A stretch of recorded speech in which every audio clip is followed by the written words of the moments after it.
and we were having a conversation about the difference between a manager and a leader. And really, the big difference, in my opinion, a leader is somebody that is going through and making sure that they're able to show their team, that there is light at the end of the tunnel, give them direction, cheer them on, give them motivation.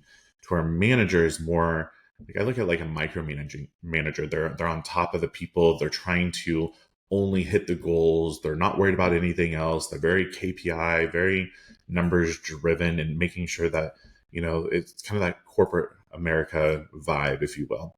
Welcome to the Leading Lane podcast for real estate pros by real estate pros with your hosts, Ashley Frederick and Stephen Birch. If you're looking for an honest, authentic, and raw perspective, you found it. All right, welcome back to the Leading Lane podcast. Today, we're going to talk about how in business and in leadership, things are constantly changing up and shifting and whatnot. And, to me, it's kind of tough to get a group of people to all get together, all be on the same page, even when you don't even know exactly what that future holds, but you're trying to get everybody to be moving in the same direction. And I had a conversation with one of my agents, and Neva Fisher. She's the one that does the Rise and Thrive in the mornings on Mondays and Wednesdays. And we were having a conversation about the difference between a manager and a leader. And really, the big difference, in my opinion, a leader is somebody that is going through and making sure that they're able to show their team, that there is light at the end of the tunnel, give them direction, cheer them on, give them motivation.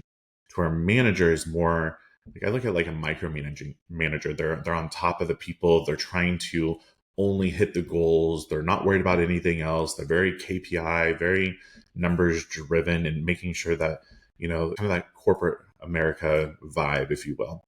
So I'm gonna give this in perspective. And Ashley, I know that you're going through some different changes as far as the software and different things we're implementing and whatnot too. It just so happens that all of it's happening at one freaking time. I mean, we're going from DocuSign transaction rooms over to SkySlope, where we personally are going from a state form back to our local form, but we're waiting for our wonderful association to get everything over to SkySlope. Then we have obviously the NAR lawsuit and those different changes that we are having to navigate through. Then we have Raise that we're going to, right? So we have all of these different things that we are trying to change and shift. What is your perspective, or how do you get your team to be able to follow you as a leader? Because I don't think that you're a manager. I think you're a true leader. How do you get them to follow you and be able to trust your vision? Yeah, I think it's a matter of communication, and I think it's a matter of being open. And I think that when they understand that it's for the greater good and that it will make their lives easier in the long run, normally a pretty easy buy-in. But for us, we started in Dotloop. We started to go to DocuSign rooms, so we spent like half of last year in that switch. Then figured out that we were going to SkySlope, so we stopped that integration. Went back to the Dotloop. Now we're going to make another integration. And I think the other way that it is easier to lead is that we're just always up front. So like the minute that the SkySlope decision was made, like the team knew, right? So they knew like, hey, we're going to be changing in some fashion. And then we're very lucky in that most of our agents will come in for all of our training. It's very rare that someone will miss a training, but our trainings are 9:00 on Mondays or Wednesdays, and they are specific for that, right? So like last week was part of our implementation or rollout. So like it was Monday, Tuesday, Wednesday, they were here. And I think they understand how intricate the contracts are. And I think in our situation, I was on one of the SkySlope calls and they were like, and then there's Wisconsin who doesn't work with us at all. And you have to enter all your forms yourself. And I was like, of course they were going to say Wisconsin. So there's that extra layer, that falls on our manager and our trainer to take care of those types of things. So I think it's a matter of me not showing any of buck, if you will. So if I went into an office meeting and I was like, wow, they're going to make us change our integration systems again. And I think if I had that attitude right away, it would be a lot harder for them to follow suit, where I approached it as like super exciting. This should make your jobs easier. This also should make our admins' jobs easier. It'll cut some costs for us for other things that we're spending. I guess for me, like it wasn't really an complaint, or everyone was like, okay, great, just make sure we know what we're doing. Well, and I think also you said it, like you have to be able to show the emotion and the positivity. And I think that if you were to walk in there and, guns blazing and everything's on fire and the sky is falling, that's what they're going to adapt to. And also too, I think that like your track record of different challenges that have happened in business and in transactions and everything else too. If you didn't have that track record and your team didn't know that you really do have the best interest at mind for them, then they wouldn't have the buy-in. Like if you were brand new walking into a team and saying, I'm going to change all of this, heels in the ground really, really quickly. But when I was talking to Neva the other day, I said, look, like when have we ever let you guys go out there and just flounder? Right. Never. Because if you're floundering, I have to listen to 30 some of y'all bitch about it. And let's be No, thank you. clear, I don't want to listen to it, right? So my goal is actually how can I reduce the turbulence as much as I can up front and take some of that burden from them. And they don't know how much actual work we have put into this before we're even rolling out to them. And it's still not perfect, right? So, and when I was telling Neva this, I was like, look at the NAR lawsuit. Look at the way there are people still in our market that have no flipping clue of what is going on. And if we did not start this conversation 2 years ago and start getting things going, and yes, there were things that shifted a little bit or we didn't really foresee, but none of us did. We're not directly there in that courtroom. You guys would be sitting here sitting ducks, but we are 10 steps, 20 steps ahead of most people in our market. And that's the way I think a leader should be looking at, is being innovative, looking at where the James Dwiggins says it all the time, looking where the puck is going to be at versus trying to just hit the puck where it's at now. So trying to you forecast those types of different things and being vulnerable with your team. Is it frustrating for us to sit here and roll all of these out and these changes all at the same time and at the end of the year, and then you have your dues on top of it? It is so frustrating. I get it. But if I'm frustrated, that means I know that you're frustrated too. Let's work this together. And I think you take it as a team approach and you really get the people to buy in. And also with that being said, like I'm a firm believer of having to have that vulnerability. And I think a lot of people are seeing this now with our team. When we did the business planning a few weeks back, like I gave them the big picture overview. I was sitting down and we're having a conversation and I started crying. I got really emotional. I was like, this stuff is real. We have real life people on the back end. We have personal things that are going on that we're trying to prepare of the worst case scenarios right now. And if we can't get you guys to buy in and do the simplest of things right now, when and if this happens later on in the future, how in the world are you guys going to be able to survive if we're not here? If the key players are not here to take care of the business because they have to take care of personal, like what's going to happen? And I think that being able to showcase that I have this worry, we are preparing for it, we're making sure that their business is not going to be interrupted, or we're trying to eliminate as many interruptions as we possibly can. And we'd much rather go through some of this pain and agony now to prepare for the future so that we all can benefit from it still. So I think vulnerability is huge. And it took me a long time to realize that you have to be able to showcase that and be the open and honest versus trying to have this protection. And it's almost like I was trying to protect my team too much. And so I didn't tell them really the back end things at all. So I made it look easy. And in reality, I'm over here like, holy shit, this is a lot of things going on. And they had no clue at all what was going on the back end that I was experiencing. So I think you have to showcase that. I think that that's hard, right? Like as a leader, most people will say like, man, like you're so calm, like you're calm all the time. Like shit'll hit the fan and you'll just be like, okay, like we'll get it. And I don't know, like that just happens over time, I think, because you go through so many shit shows that like it doesn't really pay to get that upset. But at the end of the day, sometimes it's kind of like what we talked about, but I mean, it is like lonely, if you will, like when you're sitting there, like am I doing the right thing? Am I making the right changes? Are the right people in place? Like that can eat away sometimes. But yeah, there are some hard days, and it's a matter of what we choose to share. And I also think sometimes I'll choose to share things not at that point because I don't want to be at a vulnerable state, if you will. Like I need to comprehend it first, and then I want to be able to address it in a more calm, manner. But if you look back at the last 5 years too, I think it's important to talk about history with new agents. So they're coming in and like to them, it might seem like, oh, like they changed their systems or it's not that bad. And I guess I just go back to when we opened our business and COVID happened like 2 weeks later. And if you try to think about like the storms that we've actually weathered over the last 5 years, it is insane.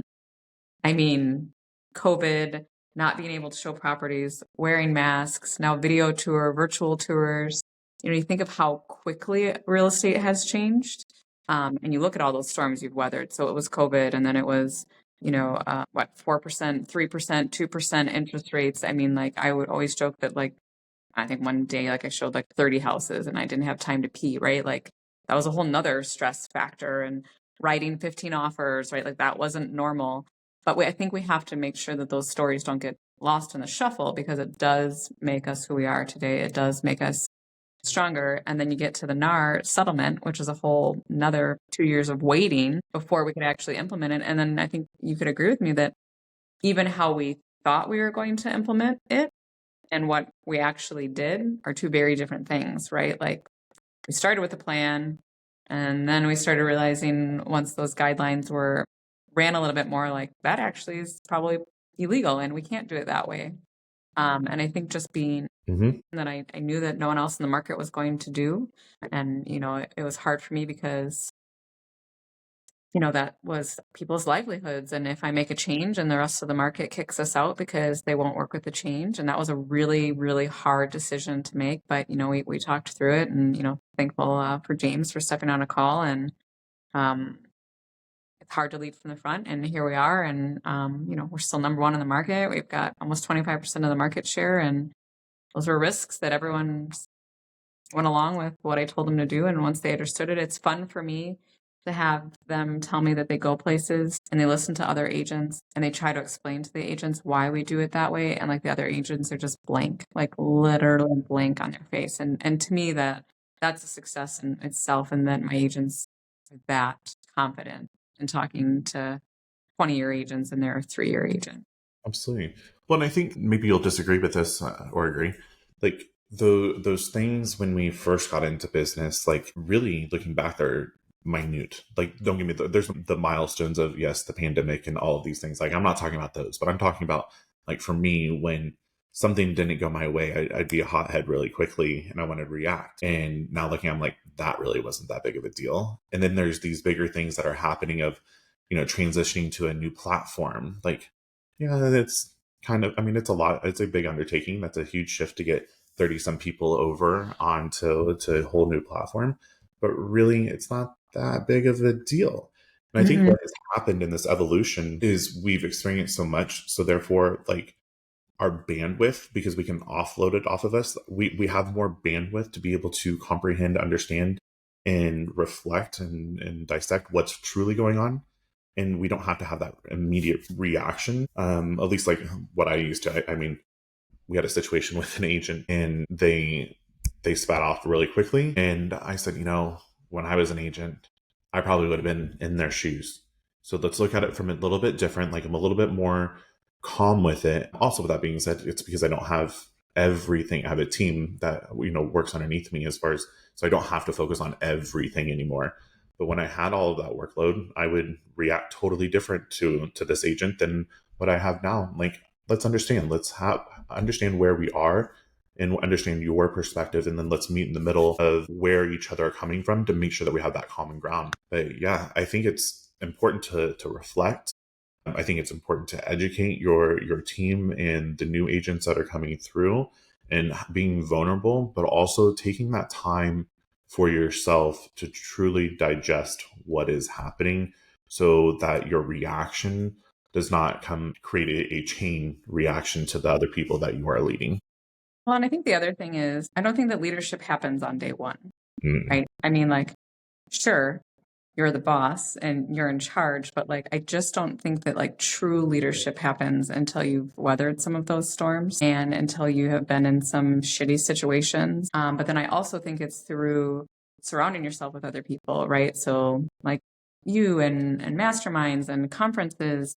I think that that helps in the fact that you're not alone, right? So a lot of times you feel like, does this happen to other people? And then you go to these conferences and you're like, okay, it's not just me, or you get to hear of maybe how someone else handled it. Or a lot of times I'll go places and I'll be like, okay, well, I definitely don't have it as they do. Or I'll listen to stories and I'll be like, you did what? Or like, you said what? Like that? No, like that's not how you talk to people. But it comes with time. So I think that's the other thing for people to remember is that like you can manage right away. It's really easy to come into a position and tell people what to do and give them their parameters. But I think like true leadership has to come through self-development, self-growth. I mean, like books are a big thing. It kind of is a wake-up call as far as maybe things that you are taking too seriously or, things that you need to change. Like I've talked about, when I come in the office and, just trying to be more engaged with people instead of I'm so focused on getting to work right away. But it's just those little things that leadership shows you, or like when somebody is doing something wrong, the ability to just be like, hey, like, just so you know, like, we shouldn't do it that way. And it's just those like, it took like 30 seconds to correct someone, but leadership in that you didn't put them on a platform. You didn't throw them out, for the shooting range. You just took them aside and helped them through it. And I think it even comes to leadership outside of your own organization, right? Like, I think that's how you can gain the trust, if you will, too. So like if people see you outside of the company and either at city planning meetings or just for things that aren't right, I think you get respect that way too. And that they see like, oh, like that wasn't right. But like, instead of everyone being quiet, like she said something, or calling other agents, which, I used to be probably when I first started, like if they made a mistake, I was like, no, not my problem. Well, right, like as I learn, like I can't make the industry better if I keep on letting those things slide. So then it's a matter of picking up the phone and be like, hey, I know I'm not, no, you're not. I know I'm not your broker, but like, you can't do those things. You might want to talk to your broker about it. And I mean, as I talk about, like that was one way of me strategically trying to get Jenny was, being, because I knew she was a great agent and, she's down the training and be like, hey, so you can't do that, can't do this, can't do that. And then it, right, becomes relevant to them that maybe they're not in the right spot. So yeah, I think it's just a matter of a all-encompassing type of leadership, and it comes with time, and there will always be ebbs and flows, and you don't always make all the right decisions. But I think when people know your heart is in the right place, then they'll continue to follow. Well, don't you think too that like doing those different things, not just within your industry, outside of, or your organization, you're doing it outside. Really, what that also is doing is you're building your confidence too. Like that's really where you're the more competent, the more confident that you're going to be. And so it's kind of funny that we're having this conversation that we always start on one topic that we're thinking we're going to go one direction, then we kind of end up a little bit somewhere else. I went to watch the game this weekend, and there was somebody in there that it was after our Christmas party, and never met this woman in my life whatsoever, right? But she's around a group of people, and she sat down next to me, and we started just kind of chit-chatting a little bit, and she goes, I can tell you're extremely important. And I kind of chuckled, like here I am in my Chiefs like hoodie, like after Christmas party, like maybe a little rough, right? Like, and I was like, I'm sorry, what? She was like, you have like a CEO mentality about you. And I was like, well, that's odd. Like, okay, thank you. She was like, so what do you do? And I was like, well, behold, yeah, I'm the CEO of a couple companies. And so we were talking about the Christmas party. And so I pulled up the picture, and I'm in the middle of the photo. She was like, see, I knew you were fucking important.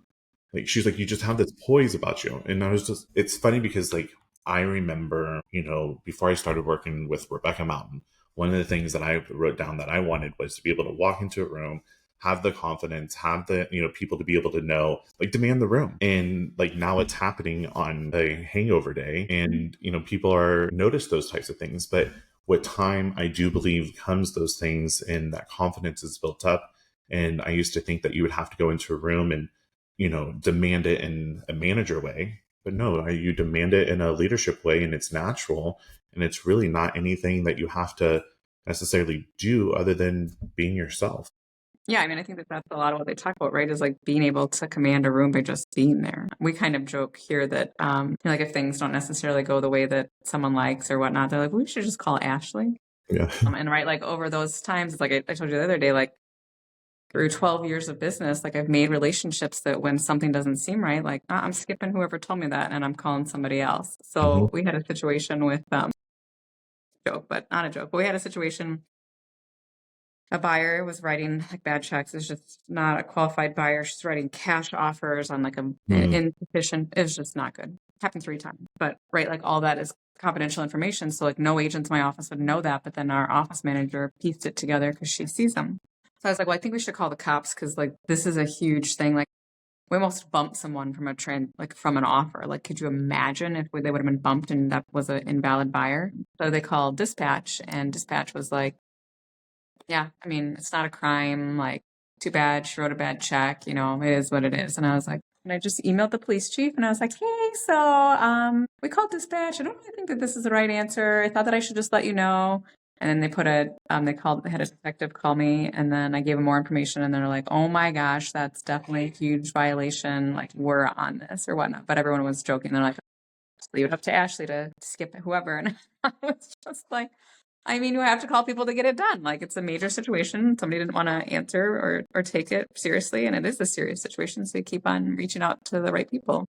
But I think that goes to show right there. I mean, you don't take things just at face value, right? Like you're not going to just say, okay, just because somebody told you no, right, or That's give like you my a best thing. Is people say like, I think someone asked me like, what's the favorite thing about you, and I was like, I can't take no for an answer. I yeah. mean, like when someone tells me no, I'm like, well, I'll just find the next person. And I think that's where you have the critical thinking, but also with that, you followed your gut, you follow your instincts, your morals. Like you have a compass, an internal compass. It wasn't right, and you knew that, and so you were making sure that for you to take care of the situation, you had to go to somebody else that is actually going to listen and have that same alignment of moral compass that you have, so that you can handle the situation. Right. And then I think for the agents, like they're like, oh wow, like she didn't just take it for face value. Like now something's going to happen, and our sellers will be protected in the future. So it goes back to I think like just credibility and taking everyone on. I mean, I'll try to help people along as much as they need it. And I think that's the other thing is for me, I would really struggle in me personally, like in a virtual situation and being a leader, because I just think like not having like face-to-face conversations or like hearing these side stories, like I just happen to hear them sometimes because I'm in the office. And I think that there's just a different type of leadership that would have to come in to really make that happen for me. I'm glad we have brick and mortar, and I'm glad that we have people that are here. I mean, watching body language, demeanor, actions, right? There's so much more than just the verbal or written communication there, to be And able that to. itself is misconstrued how many times? Right. Totally agree. Well, I think you're a fantastic leader. I And think you're a great leader. thank you. I wasn't fishing for a compliment, but thank you. But I think to end this is that understanding the difference between leadership and management and empowering others, there's really great things that you can do without having to take so many crazy actions to try to be somebody. So it's being true to yourself and being open with your team and honest and vulnerable. And it is the ability of critical thinking to make sure that you're working in the best interest of the entirety of your organization that you're leading. Good combo. Great topic, Stephen. All right. Well, thanks for listening. Please tune in if you have a topic that you'd like for us to discuss or would like to be a guest on our podcast. Please don't hesitate to reach out. If you've enjoyed today's episode, please like, subscribe, and share with others. Stay connected for more genuine insights and strategies to boost your real estate career on Facebook, or check out our website. We'll see you next time.